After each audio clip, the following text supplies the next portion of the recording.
అందరికీ నమస్కారం అండి. ఈరోజు మన ఆంధ్ర రాష్ట్రంలో ఈ కరోనా విషయంలో మీరు అందరూ చూస్తూ ఉన్నారు. రోజు టీవీల్లోని పేపర్లోని చూస్తూ ఉన్నారు.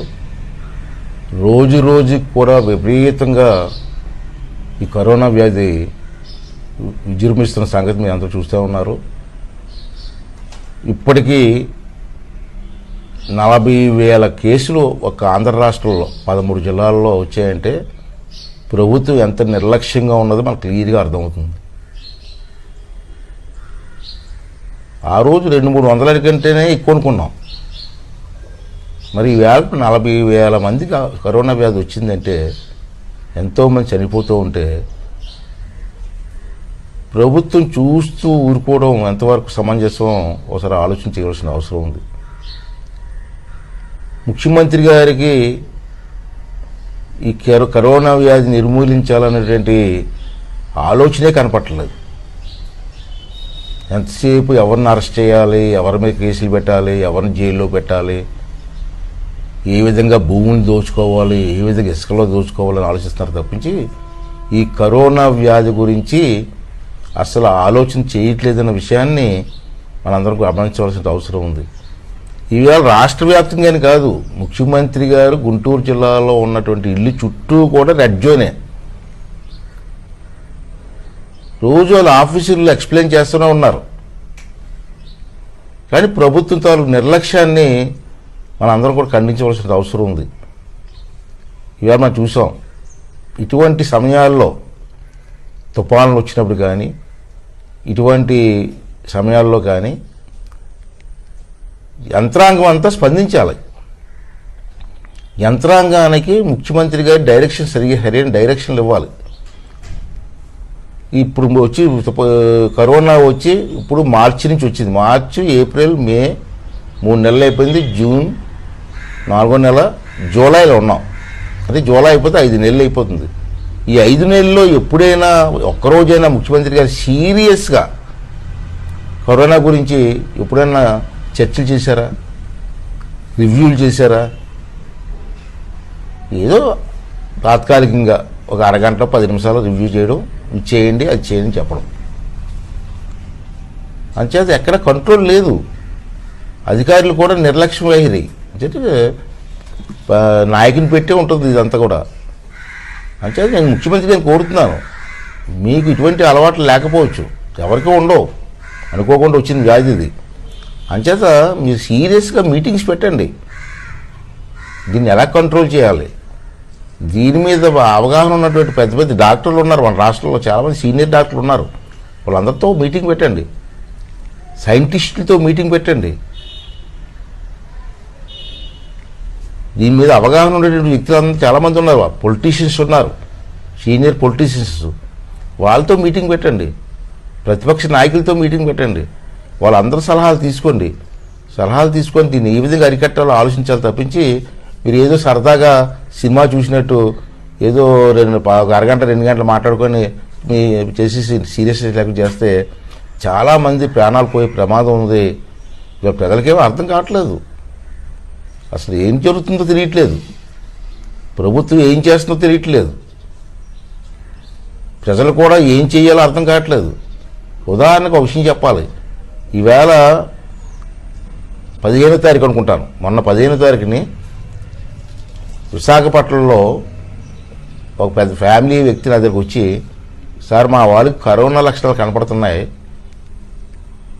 మాకు భయంగా ఉంది, ఆ పొడిదో గది వస్తుంది, మేము ఎక్కడికి వెళ్ళినా టెస్టులు చేసుకోవడానికి వెళ్తే ఎవడో టెస్టులు చేయట్లేదండి అని చెప్పి నా దగ్గరకు వచ్చారు. అదే టెస్టులు చేయకపోవడం ఏంటండి అని చెప్పి నేను ప్రైవేట్ హాస్పిటల్ అందరికీ ఫోన్ చేశాను. నేనే ఫోన్ చేశాను. చేస్తే మేము వారం రోజులు బట్టి మేము టెస్టులు చేయట్లేదండి అని చెప్పారు. మరి మీ ముఖ్యమంత్రి గారు ఏమన్నారు, ప్రైవేట్ ల్యాబ్లకు కూడా పర్మిషన్ ఇచ్చామన్నారు. విశాఖపట్నంలో ప్రైవేట్ ల్యాబ్లో కూడా అడిగాను నేను, సార్ లేదు సార్ 4-5 రోజుల నుంచి మేము కూడా చేయట్లేదని చెప్తారు. మరి అటువంటి వ్యక్తులు ఎక్కడికి వెళ్ళి టెస్టులు చేసుకోవాలి? సిమ్టమ్స్ కనపడ్డాయి అనుకోండి, టెస్ట్ చేయించుకోవాలి కదా. మరి టెస్ట్ చేసుకోవడానికి ఏ హాస్పిటల్కి వెళ్ళాలా? ఏ హాస్పిటల్కి వెళ్ళాం మేము చేయమంటున్నారు. మరి విశాఖపట్నంలో అడగ్గా ఒక చెప్పారు ఒకరు, చెస్ట్ హాస్పిటల్లో చేస్తున్నారండి, కేజీహెచ్లో చేస్తున్నారని. అక్కడ రెండింటికి ఫోన్ చేశాను నేను. వాళ్ళు ఏమన్నారంటే రోజుకి 80 మంది కంటే ఎక్కువ మేము చేయలేమండి, ఇప్పటికే మా దగ్గర 200-300 క్యూ ఉందని చెప్తున్నారు వాళ్ళు.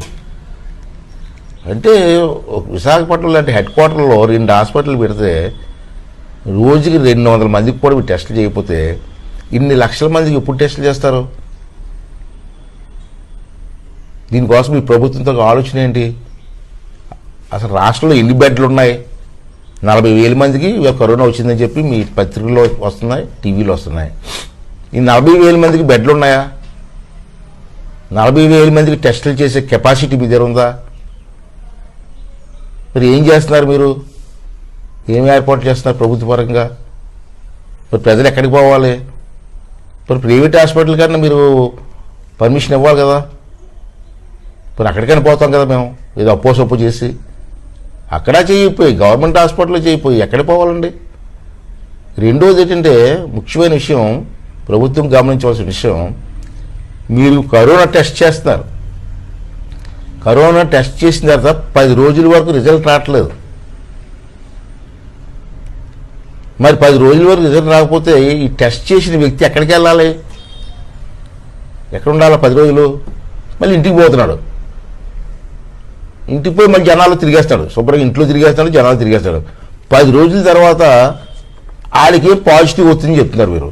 మరి 10 రోజులు ఊరంతా తిరిగేసి అందరికీ అంటించేసి వ్యాధిని వ్యాప్తి చేసేస్తే తర్వాత 10 రోజుల తర్వాత కరోనా ఉందని తెలిస్తే దానివల్ల ఎంత నష్టం జరుగుతుంది?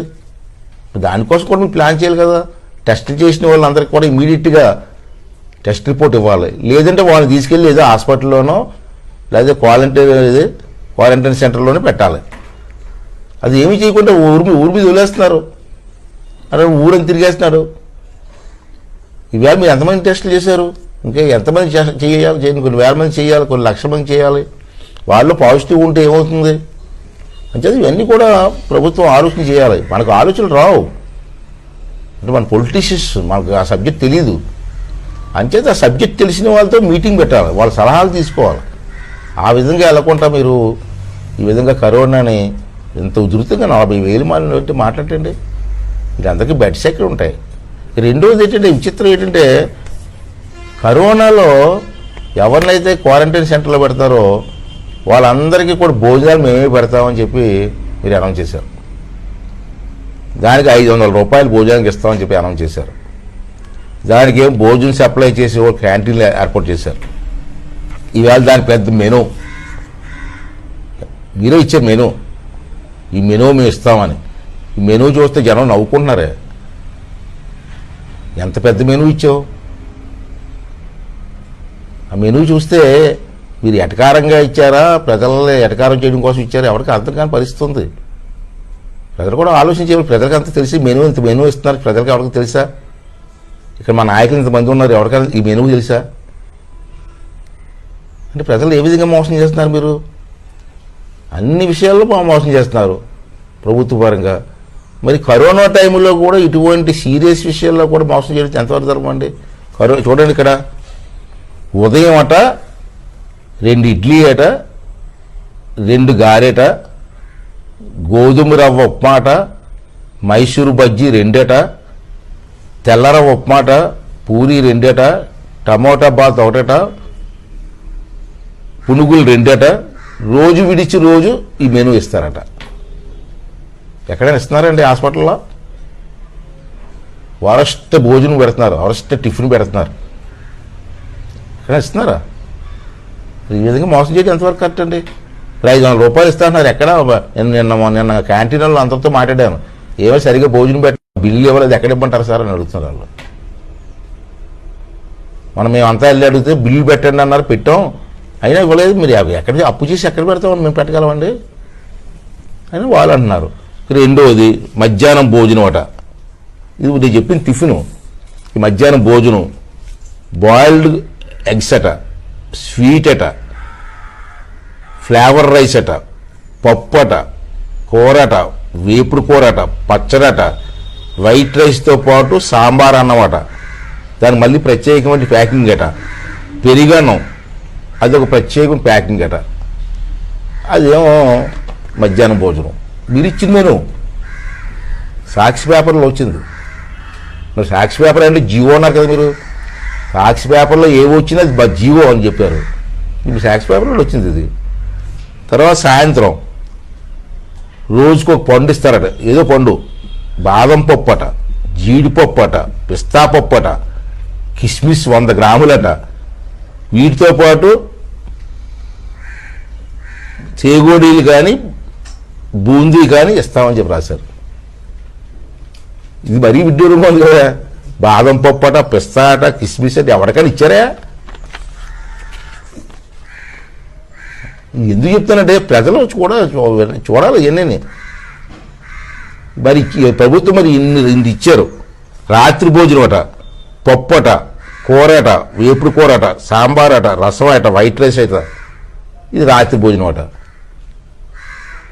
ఇంత మెనూ ఇచ్చి 5 స్టార్ హోటల్లో మెనూలో ఇచ్చారు మీరు. ప్రజలకి అందుతున్నాయండి? ప్రజలే చెప్పాలా అందుతున్నాయా లేదని. ఇంత మోసం అండి. మరి 500 రూపాయలు ఇస్తున్నామన్నారు, మీరు ఎక్కడ ఇవ్వలేదే చెప్పు వాళ్ళు అంటున్నారు. అంచేత ఇవన్నీ కూడా ప్రజలు కూడా ఆలోచించేసి మరి మీరు ఇచ్చిన మెనూ ప్రకారంగా మాకు ఎందుకు ఇవ్వలేదని అడగవలసిన బాధ్యత ఉంది కదా. మీరు అడగరా? మరి ఇన్ని వేల మందికి భోజనాలు ఇచ్చినట్టు రికార్డ్ చేసుకొని డబ్బులన్నీ ఎవరు తింటున్నారండి? ఈ పద్ధతి కాదు కదా. రెండోది ఇంకో జీవో. ఏంటి జీవో? ప్రజలందరూ కూడా ఎందుకు చెప్తానంటే మా కోసం, మన నాయకుల కోసం కాదు, ప్రజల కోసం చెప్తాను. ఇది ఏమొచ్చిన జీవో ఏంటి? ఎవరైతే క్వారంటైన్లో ఉండి 14 రోజులు ఇది అయిపోయిన తర్వాత, చెకప్ అయిపోయిన తర్వాత ఇంటికి వెళ్ళిపోయేటప్పుడు వాడికి దారి ఖర్చులుగా 2000 రూపాయలు ఇస్తానని చెప్పి ప్రకటించావు. నేను చాలామందితో మాట్లాడాను, చాలామంది ఎమ్మెల్యేలతో మాట్లాడాను. ఎక్కడా 2000 రూపాయలు ఇవ్వట్లేదు. వెళ్ళిపోతే మాత్రం ఆటోకి 100 రూపాయలు ఇస్తారు. విశాఖపట్నంలో 100 రూపాయలతో నర్సిపట్నం వచ్చేస్తారండి ఆటోకి. మీరు 2000 రూపాయలు మరి నువ్వే కదా అనౌన్స్ చేసావు. ఇది కూడా సాక్షి పేపరే, మా పేపర్లు ఏం కాదు. మరి ఇన్ని వేల మందికి 2000 రూపాయలు చొప్పులు ఇచ్చావా? లేదా ఇచ్చినట్టు పేపర్లో రాసుకొని దుబ్బెత్తున్నారా? ఇది కూడా ప్రజలు అడగాల్సిన బాధ్యత ఉంది కదా. అరే మాకు 2000 అనౌన్స్ చేసే కదా, వెళ్ళిపోతే 2000 ఎందుకు ఇవ్వట్లేదు అడగాలి కదా. అంటే ఇదొకటి. రెండోది ఏంటంటే, మొన్న చనిపోయిన వాళ్ళకి కుటుంబ ఈ కార్యక్రమాలు చేయడం కోసం 15,000 రూపాయలు ఇస్తామని చెప్పి అనౌన్స్ చేసాం. ఓకే, మంచి కార్యక్రమే. కానీ ఇక్కడ డౌట్లు ఉన్నాయి మాకు. క్లారిటీ లేదు. అనీసావు కానీ క్లారిటీ లేదు. క్వారంటైన్లో ఉండి, క్వారంటైన్ కాదు, ఈ వ్యాధి వచ్చి పాజిటివ్ వచ్చి చచ్చిపోతే ఆ బాడీని కుటుంబాలకు ఇవ్వట్లేదు మీరు. ప్రభుత్వం తీసుకెళ్ళి దహనం చేస్తున్నారు, కుటుంబాలకు ఇవ్వట్లేదు. పాజిటివ్ ఉంది, ఎవరో దగ్గర రావడానికి వీలేదని తలకొర్రు కూడా పెట్టలేదు పాపం. మా హిందూ సాంప్రదాయ ప్రకారంగా తలకొర్రు పెడతాం, క్రిస్టియన్ సాంప్రదాయం ప్రకారంగా భూమిలో పాకుతారు, ముస్లింకి ఒక సాంప్రదాయం ఉంది. ఇప్పుడు ఈ కరోనా వచ్చిన తర్వాత, పాజిటివ్ వచ్చిన తర్వాత సాంప్రదాయాలు వెళ్ళి పక్కన పెట్టిస్తాం, ఎందుకంటే వ్యాధి ఉందని. మరి బాడీని తీసుకెళ్ళి మీరే దహనం చేస్తున్నారు. మరి 15,000 రూపాయలు ఎవరికి ఇస్తారు మీరు? బాడీ దహనం చేసినటువంటి అధికారులకు ఇస్తారా, లేదా చచ్చిపోయినటువంటి కుటుంబానికి ఇస్తారా? ఈవేళ ఆల్రెడీ అనౌన్స్ చేసి చాలా రోజులైంది. ఆల్రెడీ మన రాష్ట్రంలో దగ్గర చాలామంది చనిపోయారు. వాళ్ళందరికీ 15,000 రూపాయలు ఇచ్చారా? ఎక్కడ ఇచ్చారు చెప్పండి, చూపించండి, అనౌన్స్ చేయండి. ఈ ఆరోగ్య శాఖ మంత్రి ఉన్నాడు కదా, అనౌన్స్ చేయండి. ఈ విధంగా ప్రజల ప్రాణాలతో మీరు ఆటలాడుకోవద్దండి, చాలా తప్పండి ఇది. ఇప్పటికైనా నేనేమన్నానంటే, నర్సీపట్నంలో హాస్పిటల్లో కిట్లు లేవు, విశాఖపట్నం హాస్పిటల్లో టెస్టింగ్ కిట్లు లేవు. మేము విజయసాయి రెడ్డి గారు పెద్ద స్టేట్మెంట్ ఇచ్చారు, లక్షల విమానాలు వచ్చేస్తున్నాయి అన్నాడు, లక్షల కిట్లు వచ్చేస్తున్నాయి, విమానాల్లో బయలుదేరిపోయి అన్నాడు. ఏవైపోయాయి లక్షల కిట్లు? నేను నర్సిపట్నం హాస్పిటల్ అడిగితే కిట్లు లేవన్నారు, అనకాపల్లి హాస్పిటల్ అడిగితే కిట్లు లేవన్నారు, విశాఖ హాస్పిటల్ అడిగితే కిట్లు లేవన్నారు. మరి కిట్లు లేకుండా మీరు టెస్ట్ ఎలా చేస్తారండి? అసలు ఏంటి రాష్ట్రంలో ఏం జరుగుతుంది? రాష్ట్రంలో పరిస్థితి ఏంటి? ఇవన్నీ కూడా హెల్త్ బులెటిన్ మీరు రిలీజ్ చేయాలి రోజు ప్రజలకి, అది చేయట్లేదు. లేదా మీ హెల్త్ మినిస్టర్ గారు రోజు ఒక ప్రెస్ మీట్ పెట్టి చెప్పాలి ఇది పరిస్థితి అని, లేదా మీ హెల్త్ సెక్రటరీ చెప్పాలి. ఎవరు మాట్లాడరు, అసలు ఏం జరుగుతుందో తెలియదు, టెస్టులు చేయించుకోవడానికి ఎక్కడికి వెళ్ళాలో తెలియదు. ఇవన్నీ కూడా పద్ధతి కాదు. ప్రజల ఆరోగ్యంతో, ప్రజల ప్రాణాలతోటి ముఖ్యమంత్రి గారు మీరు ఆటలాడుకోవద్దని చెప్పి మనం చేస్తాం. నేనేమన్నాను, ఇవాళ డబ్బులు లేవు మీ దగ్గర కిట్లు కొనడానికి? ఎంతైనా ఖర్చు పెడతా అన్నావు. ఇప్పుడు పప్పు బెల్లాలు ఇవ్వడానికి ఏమైనా డబ్బులు ఉన్నాయి మీ దగ్గర? ఇటువంటి సీరియస్లో కిట్లు ఇవ్వడానికి డబ్బులు లేవు మీ దగ్గర? కేంద్ర ప్రభుత్వం ఇప్పుడు వరకు మీకు మన రాష్ట్రానికి 8,000 కోట్లు ఇచ్చింది. 8,000 కోట్లు కరోనా నిమిత్తం. ఆ 8,000 కోట్లు ఎక్కడ చేసావు? ఏం ఖర్చు పెట్టావు? ఎక్కడ ఖర్చు పెట్టావు? ప్రజలకు చెప్పాలి కదా, ఒక వైట్ పేపర్ రిలీజ్ చేయాలి కదా. 8,000 కోట్లు వచ్చింది, దీనికి ఖర్చు పెట్టాను, దీనికి ఖర్చు పెట్టాను చెప్పి చెప్పాలి కదా. ఎందుకు రిలీజ్ చేయట్లేదు మీరు? తప్పు కదా. అంటే దయించి ముఖ్యమంత్రి గారిని, ఈ మంత్రులందరినీ నేను కోరేది ఏంటంటే, మీరు ప్రజల ఆరోగ్యంతో, ప్రజల ప్రాణాలతో ఆటలాడుకోవద్దండి. ఇది చాలా తప్పు. ప్రజలు తప్పుడు మార్గంలో నడిపించొద్దు. మీరు అనుకున్న ప్రకారంగా మేము చెప్తున్నాం. మీరు ఎక్కడైనా ఇచ్చారా, ఎన్ని ఇచ్చారు అని చెప్పి ఈవేళ నేను ఈ ప్రస్తుతం మీకు మనం చేస్తాను. అలాగే ప్రజలు కూడా ప్రభుత్వం ఇస్తానని ఎందుకు ఇవ్వట్లేదు అడగవలసిన బాధ్యత మీకు ఉంది కదా. మీరు నోరు మూసి కూర్చుంటారు ఇంట్లో, మాట్లాడరు. ఎవరు మాట్లాడతారు? ఇంకా మాలాంటి వాళ్ళు 2-3 మాట్లాడితే కేసులు పెడతారు, జైలుకి పంపిస్తారు. మీరు మాత్రం ఇంట్లో కూర్చుంటారు. ఇది పద్ధతి కాదు. ఇది జీవో ఇచ్చారు, ప్రెస్లో వచ్చింది, మాకు ఎందుకు ఇవ్వరు అని చెప్పి డిమాండ్ చేసి అడగవలసిన బాధ్యత మీ మీద ఉందా లేదని చెప్పి ఈరోజు చెప్పడం కోసమే ఈరోజు ఈ ప్రెస్ మీట్ పెట్టడం జరిగింది. అంచేత మీరు కూడా ఈ ప్రభుత్వం ఇస్తున్న సౌకర్యాలని తీసుకోవడం కోసం మీరు కూడా ప్రయత్నం చేయవలసిన అవసరం ఉందని చెప్పి ఈ సందర్భంగా మనం చేస్తూ, అలాగే కనీసం మీరు ఏం చేసినా చేయకపోయినా మేము టెస్ట్ చేసుకుంటా బాబు అంటే టెస్ట్ చేసుకునే అవకాశం మాకు ఉండాలి కదా. ప్రభుత్వం చేయడానికి చేతులు ఎత్తేసారంటున్నారు. పోనీ ప్రైవేట్ హాస్పిటల్కి ఇవ్వండి, డబ్బు మేము కట్టుకుంటాం అప్పు చేసి, మాకు ఉందలే చూసుకుంటాం. జబ్బు అంతా ముదిరిపోయింది తర్వాత చూసుకుంటే సుఖమేంటి మాకు అని ఇమీడియట్గా ఒక ఉన్నత స్థాయి మీటింగ్ పెట్టి అందరికీ టెస్టులు చేసుకునేటువంటి సౌకర్యాన్ని కల్పించమని చెప్పి ముఖ్యమంత్రి గారిని ఈ సందర్భంగా కోరుకుంటున్నాం.